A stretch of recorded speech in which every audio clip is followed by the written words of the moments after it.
Subscribe Mufti Qasim Nawaz online for more videos.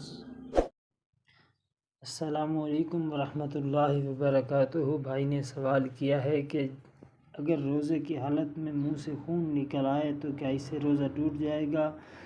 اس حوالے سے ضرور رہنمائی فرمائیں۔ بھائی نے بہت ہی اچھا سوال پوچھا ہے۔ دیکھیں، روزے کی حالت میں اگر منہ سے خون نکل آیا اور وہ خون باہر اگل دیا، یعنی حلق سے نیچے نہیں اترنے دیا، تو اس سے روزہ نہیں ٹوٹے گا۔ یا اسی صورت میں اگر ناک سے خون نکل آیا، یعنی جس طرح بعض لوگوں کو گرمیوں کی وجہ سے نکسیر آ جاتی ہے، تو اس صورت میں بھی اگر ناک سے خون نکل آیا تو اس سے بھی روزہ نہیں ٹوٹے گا۔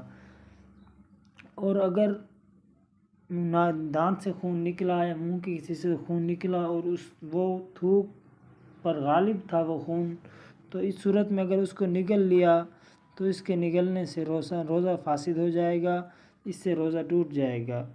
لیکن اگر وہ خون نکلا اور اسے باہر اگل دیا، حلق سے نیچے نہیں اترنے دیا، تو اس صورت میں کوئی فرق نہیں پڑے گا، اس سے روزہ نہیں ٹوٹے گا۔